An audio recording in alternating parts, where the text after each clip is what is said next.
few weeks, we have been in a series of studies in the book of Ecclesiastes. And as we pointed out in our introduction to this book, Solomon has, in his life, and he points this out in chapter 2, has had the ability and has taken advantage of that ability to try everything in life to see what will make him whole.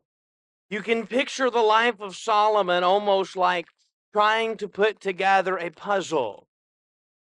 To do a puzzle and you get near the end and you're missing a piece, you can't get the full picture, not until you have all the pieces to fill the puzzle.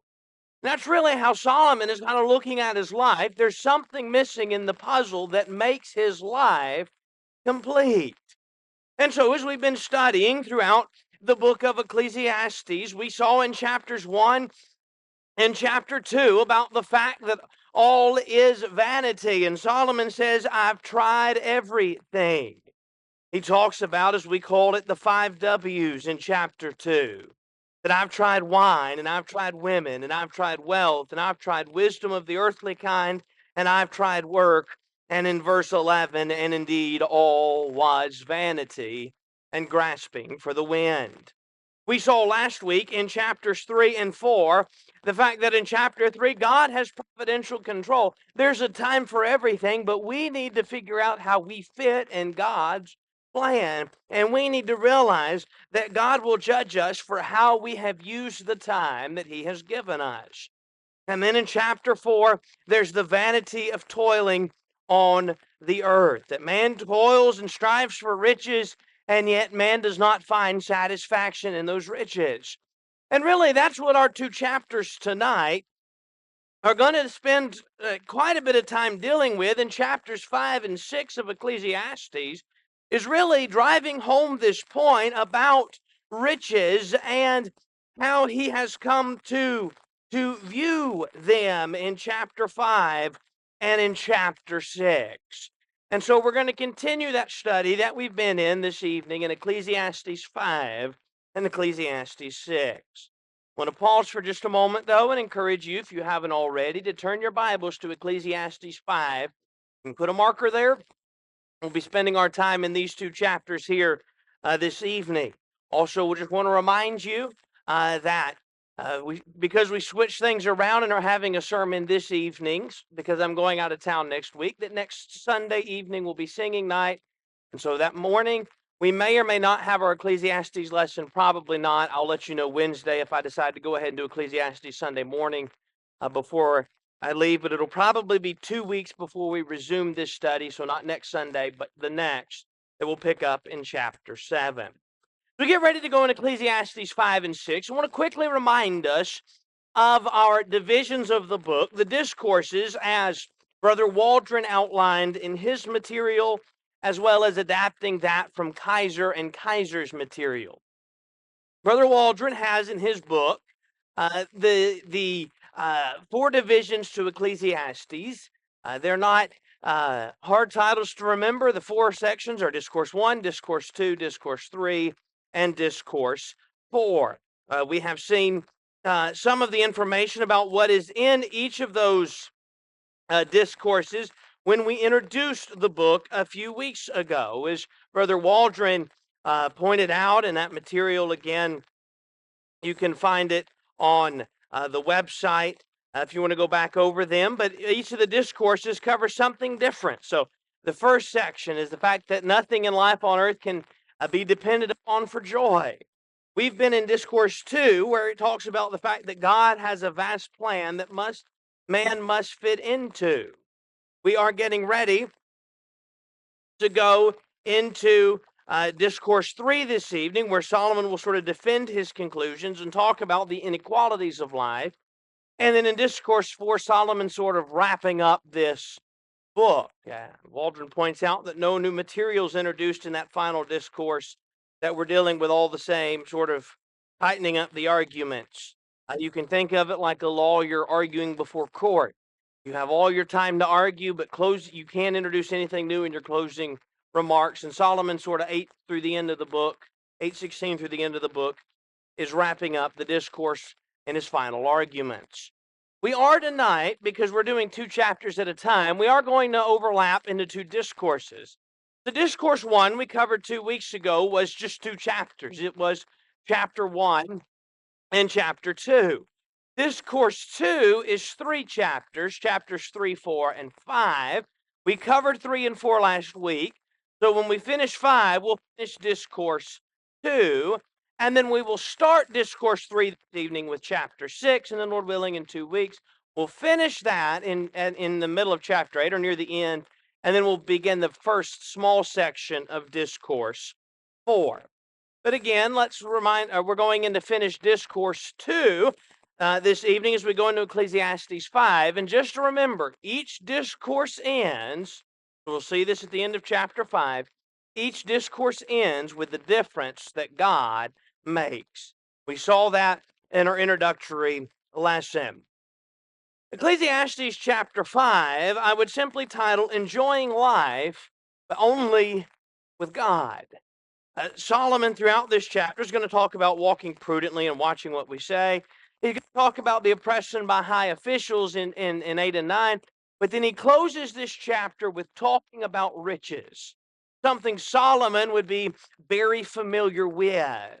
And he concludes that section on riches with the difference God makes and how only with God can we find joy in life. When we get into chapter 6 here later, we'll sort of pick up, continuing a discussion of riches in the first several verses of chapter 6. But as we begin Ecclesiastes chapter 5, I would give the key verse, in this case, it's verses, as the final 3 of the chapter. This is where Solomon is wrapping up this second discourse. He says, "Here's what I have seen. It is good and fitting for one to eat and drink and to enjoy the good of all his labor in which he toils under the sun all the days of his life, which God has given him, for it is his heritage. As for every man to whom God has given riches and wealth and given him power to eat of it, to receive his heritage and to rejoice in his labor, this is the gift of God. For he will not dwell on the days of his life, because God keeps him busy with the joys of his heart." So I think that summarizes the message of this book. We can enjoy life, everything, and some have painted Ecclesiastes as this sort of doom and gloom kind of book. And Solomon's point is not about this dark outlook on life, but on the fact that there's a bright side to life, and that is we can enjoy it when we enjoy it with God. And he closes that here in chapter 5. As we get into chapter 5, verses 1 to 7, we'll simply title Walking Prudently to the House of God. He begins in verse 1 saying, walk prudently when you go to the house of God and draw near to hear, rather than to give the sacrifice of fools, for they do not know what they do evil. And so he tells them in verse 1, those he's writing to, that you walk prudently when you go to the house of God, and you need to draw near to hear. What he's going to talk about in a minute is about watching what we say, but it's not just about what we say to other people. We know we need to watch that. But what he's really talking about in 2 through 7a is watching what we say to God in prayer and our attitude towards God. And basically, to summarize in verse 3, is sometimes you just need to hush and listen to what God has to say. And so the point he makes in verse 1 is that we need to be prudent when we go to the house of God. The English Standard Version would say, guard your steps when you go to the house of God. And so the idea is we're guarding or being prudent when we go to the house of God so that we're drawing near to hear what God has to say. Now, for some in that time, God to them, like Solomon, an inspired writer directly. But even for us today, when we go to the house of God, we're drawing near to learn what God has to say in his word, to hear what God has to say and listen to that rather than verse 1 to give the sacrifice of fools. I think the idea in verse 1 is maybe there's somebody that's coming to worship God, or at least they appear to be worshiping God, but they're not guarding their steps. They're not walking prudently. They're going to come give their sacrifice, but they're not drawing near to hear God. Maybe they're coming to offer their sacrifice simply so they feel better about themselves, or coming to offer sacrifice to mark it off their to-do list. But they're not one that's prudently coming to God, not one that's coming near to hear. Instead, they are, verse 1, a fool. And they do not know what they do evil. That is, if we're coming to sacrifice, but we're doing so as the fool, not as one coming trying to draw near to God, but rather for any other reason than trying to please God and to draw near to Him, then what we've done is really foolish and evil. And so you walk prudently, or guard your steps when you walk to the house or go to the house of God. Verse 2, do not be rash with your mouth, and let not your heart utter anything hastily before God. For God is in heaven and you are on earth. Therefore let your words be few. For a dream comes through much activity, and a fool's voice is known by his many words. He talks about not being rash with our mouth, being hasty. The Legacy Standard says, do not be hasty with your mouth or impulsive in your heart to bring up a matter in the presence of God. Maybe this is a situation where the person's being rash and hasty before God and what they're uttering. They're not coming to God maybe with the kind of reverence and respect that God deserves in prayer, but rather hastily and impulsive in the way they do things. Um, and I think when you tie that with the latter half, he says that you need to let your words be few. We don't need to be coming to God with a rash, hasty manner, requesting what we want, and just thinking, okay, I'm just going to say what I want. But it's a reminder to listen to God. And again, basically, sometimes we need to hush and listen, is the point that he is making. God is the one in heaven, and he hears. And what he's warning of, I think, is parallel to what he warned those of in Matthew, in the Sermon on the Mount, about those trying to be heard for their many words. Maybe somebody comes to pray to God, and they think, I'm going to pray, and I'll fill it with these many flowery words, instead of taking the time to listen to what God has to say. Now, we need to spend time in prayer, and there's nothing wrong with spending a lot of time in prayer. Jesus did that. But there's a difference in spending a lot of time in heartfelt prayer and simply filling it with excessive words for the sake of saying many words. It's different to come to God in heartfelt prayer and coming to God with many words concerning rash and hasty or impulsive things that we want to pray for.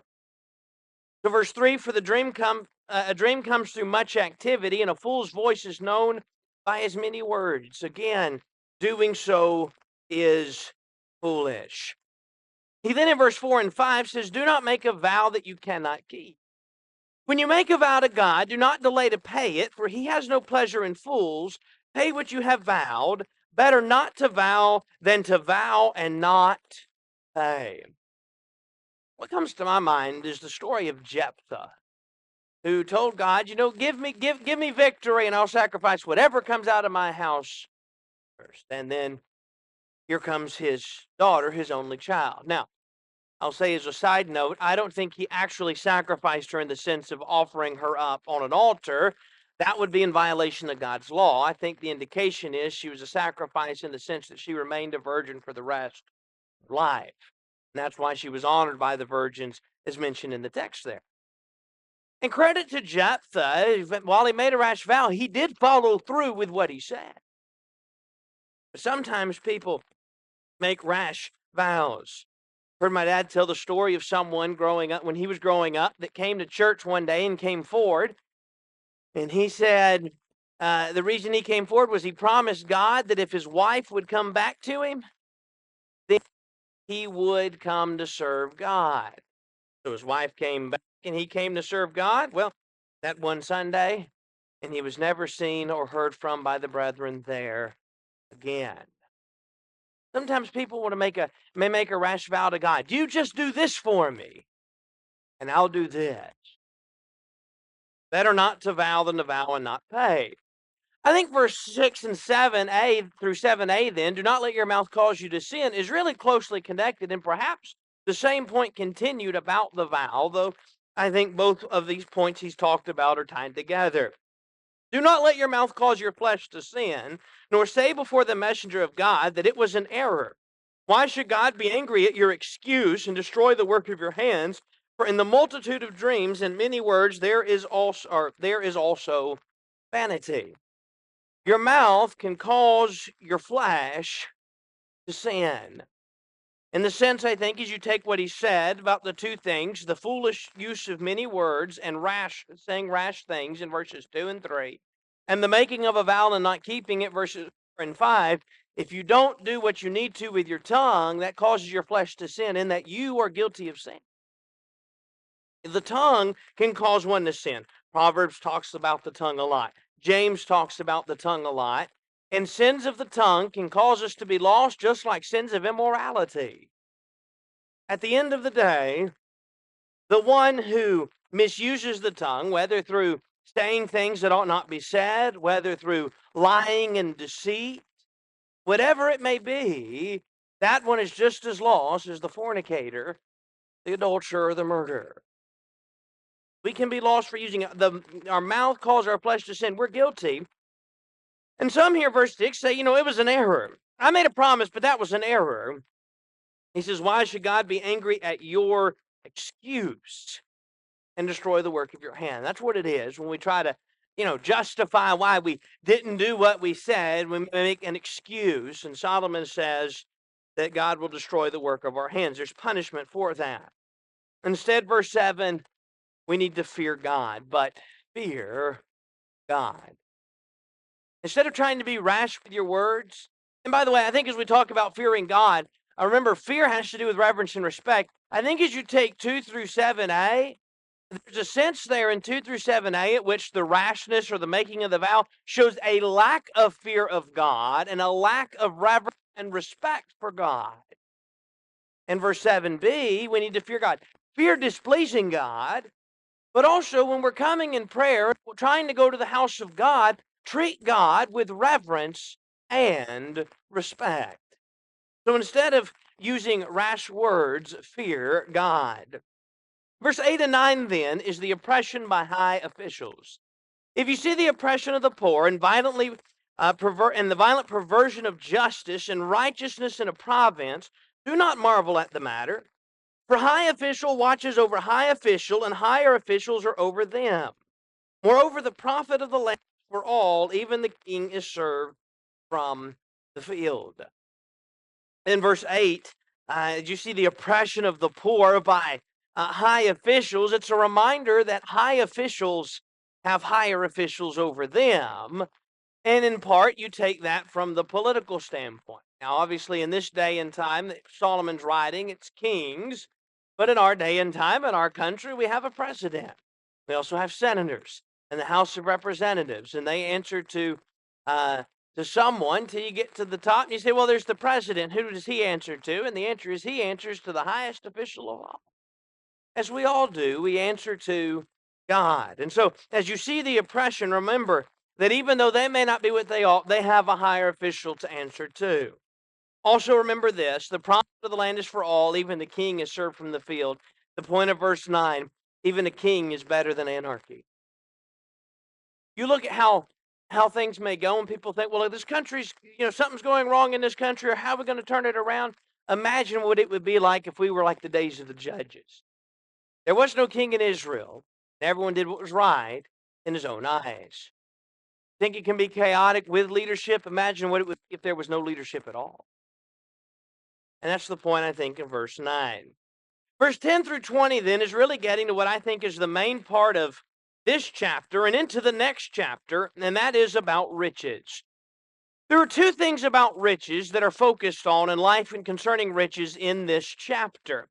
10 to 17 is the vanity of them. That is, here's the vanity of riches. And then in 18 and 20, enjoying life and enjoying those riches is a gift from God. Here's what Solomon says, though, in 10 through 17. He who loves silver will not be satisfied with silver, nor he who loves abundance with increase. This also is vanity. When goods increase, they increase who eat them. So what profit has the owners except to see them with their eyes? The sleep of a laboring man is sweet, whether he eats little or much, but the abundance of the rich will not permit him to sleep. There is a severe evil which I have seen under the sun, riches kept from their owner to his hurt. But those riches perish through misfortune. When he begets a son, there is nothing in his hand, and he came from his mother's womb. As he came from his mother's womb, naked shall he return, to go as he came, and he shall take nothing from his labor, which he may carry in his hand. This also is a severe evil, just exactly as he came, so shall he go. And he who has labored for the wind. And so as you look at what is being said here in this sort of verse 17. Now all his days he also eats in darkness, and he has much sorrow and sickness and anger. The point that's being made here about riches in 10 to 17 is again the fact that they're vain or vanity. That is, they are something that is fleeting or temporary. Riches and the acquiring of riches is vain because of this. Verse 10, they do not satisfy. We're going to get later on into chapter 6 and see much the same point. But I used this illustration last week, and I'm going to use it again. As somebody that watches sports and enjoys watching sports, it is sad to see how many multimillionaires, particularly I remember some NFL players, who made a lot of money in their playing days, and then when they retired, it was within a few years they filed for bankruptcy.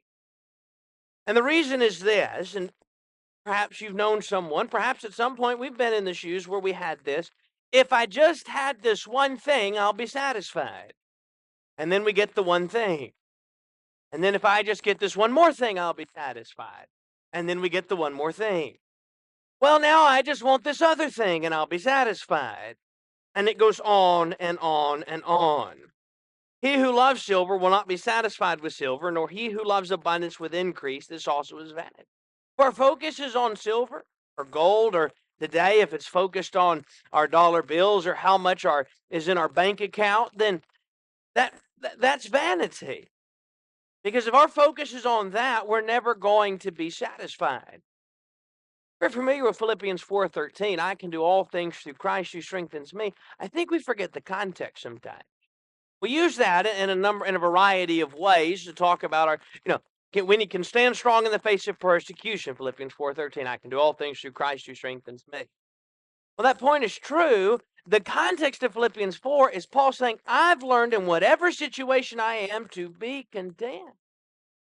Paul wasn't striving for more silver or gold. If Paul was striving for power and money, he would have never obeyed the gospel. He'd have stayed as a Pharisee and worked his way up the Sanhedrin Council. Paul instead was more concerned with the truth. And so if we're focused on riches, then we're never going to be satisfied. Not only that, riches can bring problem. When good increases, they increase who eat them. So what profit has the owner except to see them with their eyes? The sleep of a laboring man is sweet. Whoever eats little or much, but the abundance of the rich will not permit him to sleep. You accumulate and you accumulate and you feel better, but there's problems that result. People may think being poor may have problems that being rich doesn't have, but being rich brings problems that being poor doesn't have. That's why in Proverbs it was requested to give me don't give me poverty, but don't give me great riches. Give me enough to learn to be satisfied and rely on you. Verse 13, riches can bring hurt. There is a severe evil which I have seen under the sun, riches kept for their owner to his hurt. Sometimes having more can bring about hurt, again, that's not brought about by having little. Not only that, riches are something that can be lost quickly, 14 and 15. But those riches perish through misfortune. That means literally through bad business. And when he begets a son, there's nothing in his hand. Verse 15, ultimately, like Job would point out, we're born into this world naked, and that's how we'll leave. We won't have anything when we leave this life. You think about that as the translation of verse 13, the misfortune, or literally, again, bad business. Imagine somebody that decides, here's this new business starting up. I'm going to help invest in it. And then the business goes bankrupt within the first year, and they've lost everything they put into it. And it's there and it's gone. You can read the stories about the Great Depression and the number of people that were jumping from buildings because they went from being extremely rich to having absolutely nothing when the stock market crashed. I know somebody, and it wasn't like she had an overabundance of wealth, but I remember where we were at in Alabama, who the company who through work they tied up everybody's retirement in Enron, and then when the company got in all their legal trouble and everything, she lost all of her retirement. It's there, and riches can be gone in a moment. And so we don't need to rely on those things. In fact, verse 17, the day of the rich can be full of sorrow, sickness, and anger. Sometimes we think if I just had more, it'll be good enough. And we don't realize that the rich have days of sorrow and sickness and anger too. They have rough days, just like those who may think, oh, I'm poor. If I just had more money, I'll be fine. But there's these things that result. So instead, verse 18 and 20, learn to enjoy life with God. Here's what I've seen. It is good and fitting for one to eat and drink and to enjoy the good of all his labor, in which he toils under the sun all the days of his life, which God gives him, for it is his heritage. As for every man to whom God has given riches and wealth, and given him power to eat of it, to receive this heritage, and rejoice in his labor, this is the gift of God. For he will not dwell unduly all on the days of his life, because God keeps him busy in the joy of his heart. Solomon says, riches come and riches go. So how do you learn to enjoy life? You learn to enjoy life because you realize it's a gift from God. And you need to realize to rely on God. Realize that everything we have is a gift from him. Well, that concludes then Discourse 2, with verses 18 through 20 being that summary of the difference God makes. Everything in life, 3, 4, and 5, it may look bad, all the labor and toil and oppression. Chapter 5 ends with this. You can enjoy life when you enjoy it with God and rely on him. Now we're getting ready for chapter 6, which brings us to Discourse 3. Chapter 6, I would simply title The Vanity of Riches. Again, continuing that point. Verse 7, I think, is the key verse. All the labor of the man is for his mouth, and yet the soul is not satisfied. Let's begin, though, at verse 1. Verse 1 to 6 continues the discussion of being rich, and the point of 1 to 6, being rich does not mean that one enjoys life. There is an evil which I have seen under the sun, and it is common among men. A man to whom God has given riches and wealth and honor, so that he lacks nothing for himself of all he desires. Yet God does not give him power to eat of it, but a foreigner consumes it. This is vanity, and it is an evil affliction. Solomon says there's something he sees that's evil under the sun and common among men. Man has riches, and yet he can't enjoy it. In fact, he said at verse 2, God does not give him the power to eat of it, but a foreigner consumes it. I think sometimes, again, going back to what we said earlier from chapter 5, and even last week in 3 and 4, that sometimes man looks at life and thinks, if I just had more, that would be enough. And maybe you're driving around and you see somebody that has this nice, big, fancy looking house. And you think that person must be very happy. And maybe if you opened the doors and looked inside the four walls of that house, you'd realize that that person's miserable. Sometimes just because we have things doesn't mean we're enjoying life. In fact, it may be, verse 2, that someone else ends up enjoying it, the things that we have. He says a foreigner here in verse 2, but even without the foreigner, you take what he said earlier in the book. Maybe you've got somebody that has a lot, and they can't bring themselves to enjoy it. And then when life on earth ends, as he said in verse 17 of the last chapter, or verse 15 of the last chapter, we're going to leave it behind. Well, what happens if we have great wealth? What happens if we've got, let's just throw out a number, $50 million in the bank, we don't touch it, we're miserable, don't know what to do with it, maybe we're afraid to lose it, we keep it there, and then our life ends. What happens to that? It gets left to whoever we leave it to. We don't enjoy it. Even if we have it, we may use it, and yet in the end not find enjoyment. Why? Because if we're focused on riches, we're not focused on God. And chapter 5 ended with, you can only enjoy life when you enjoy it with God. In fact, in 3-6, he says that man may not be satisfied with goodness. If a man begets 100 children and lives many years, so that the days of his years are many, but his soul is not satisfied with goodness, or indeed he has no burial, I say that a stillborn child is better than he. For it comes in vanity and departs in darkness, and that name is covered with darkness. Though it has not seen the sun or known anything, this still has more rest than that man, even if he lives 1,000 years twice, but has not seen goodness. Do not all go to one place? I think as you look at what he's saying in 3-6, is suppose somebody at least looks like they're extremely blessed. They've got 100 children. They live 1,000 years twice, so 2,000 years. And yet at the end of the day, they don't enjoy the things of life. They never enjoy what they've given. Maybe they are miserable in life. Then you know what he says? The child that was never born is just as good as they. For this standpoint, they all go to one place. The end is going to be the same. And so man may think that because somebody has great wealth that they can enjoy life, but that's not always the case, because verses 7 and 9, the soul is not satisfied. All the labor of man is for his mouth, and yet the soul is not satisfied. For what more has the wise man than the fool? What does the poor have? Who knows how to walk before the living? Better is the sight of the eyes than the wandering of desire. This also is vanity and grasping for the wind. To verse 7, all that labor that a man does is for his mouth, and yet his soul is not satisfied. You work, you work, you work to accumulate, and there's no satisfaction. What has the wise more than the fool then? What does the poor have?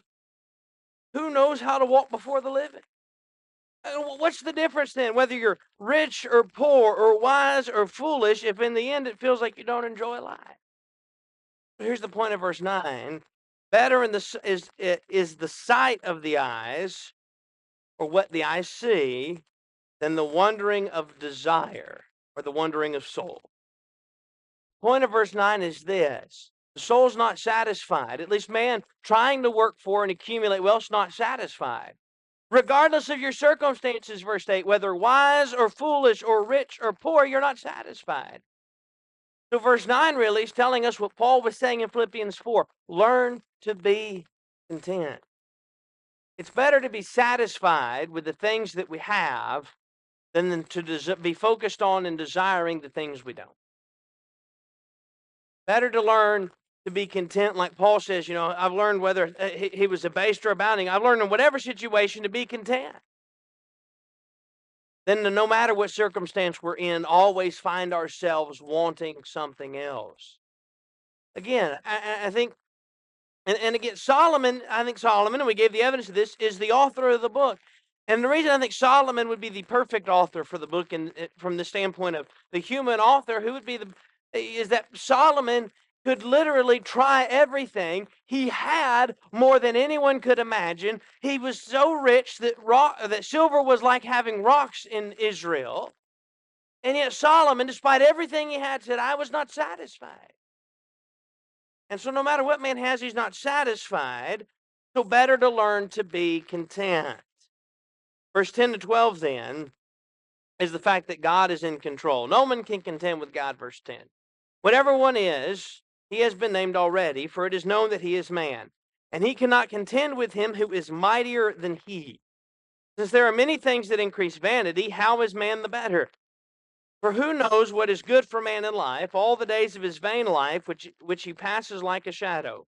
Who can tell a man what will happen after him under the sun? And so as you look in verses 10 and 12, the point of verse 10 is you can't contend with one mightier than you. And I think the point is you can't contend with God.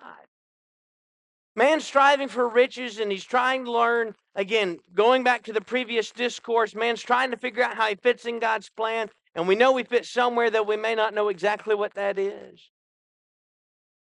And now man is trying to be satisfied, but he's not satisfied, and he wants to enjoy life. And Solomon just said you can't enjoy it apart from God. So don't contend with one mightier than you.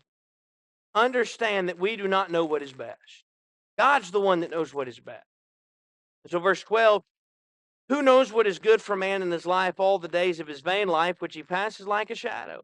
Who can tell a man what will happen after him under the sun? We don't know what's best. I think it's the point of verse 12.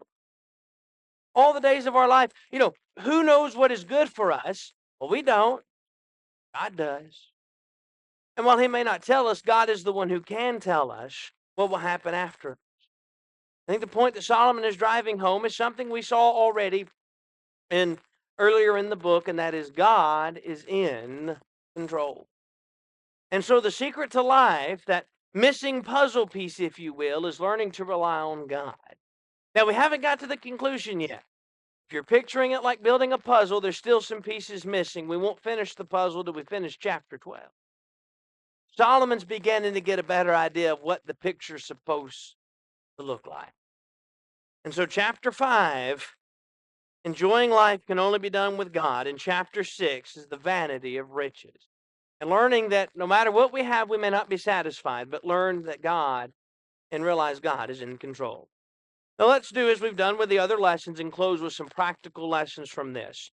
As we've gone through this material and what these chapters are about and surveying them, what can we take and make practical application in our lives? Well, number one, if we want to make practical application, we need to realize in chapter 5, verse 7, that we need to fear God. Again, as he talks in verse 1, beginning about walking prudently when we go to the house of God, and then he talks about the way that we talk to God in prayer. I think the lesson we learn at the end is we've got to learn, A, to fear God in the sense of fearing displeasing him. It's a fearful thing to fall into the hands of the living God. But also fear God in the sense of showing some reverence or respect. Again, verse 3, or verse 2 rather, for God is in heaven and you are on earth, therefore let your words be few. Can you imagine somebody,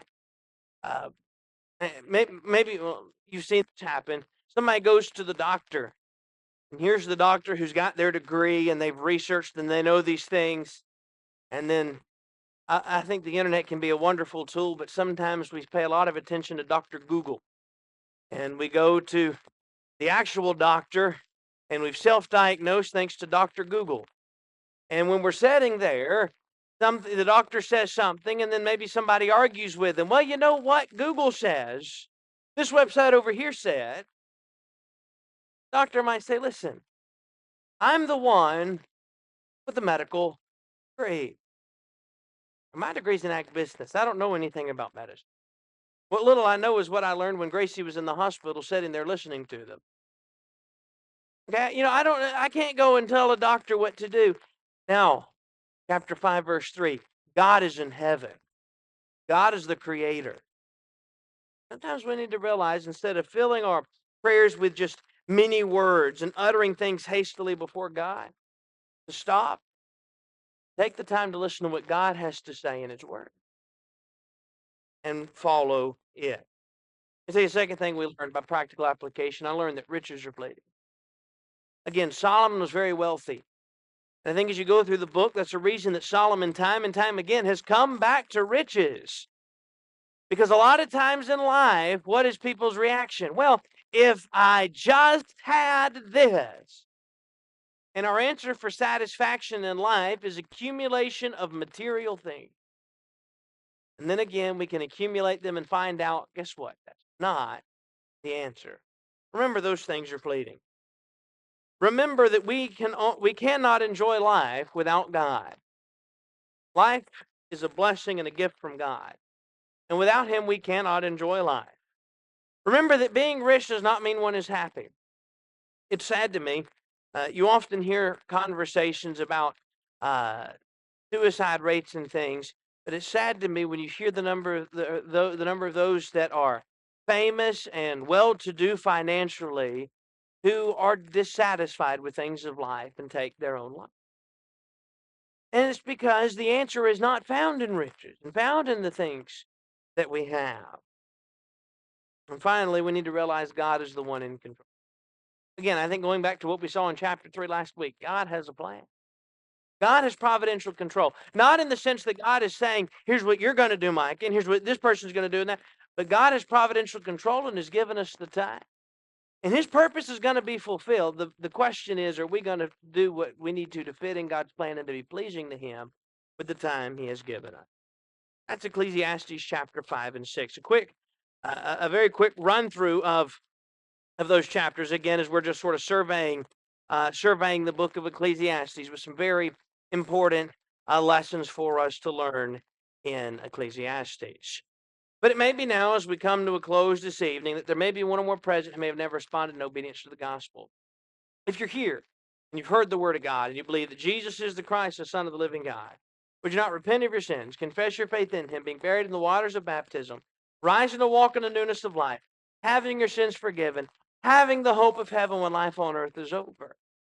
And while you may not be able to be satisfied with riches, you can be satisfied knowing you're serving God. Maybe you're here and you've done that, but somewhere along the line you say, I've fallen away. I've not been what I need to be in my service to God. The good news is you have opportunity to make correction this evening. The sin of a private nature, you can take it to the Lord privately in prayer. There's a sin of a public nature. You desire the prayers of the congregation. We'll gladly pray with you and for you for God to forgive you. No matter what your need is, if we could assist you in any way, would you not, for right now, as together we stand as we sing.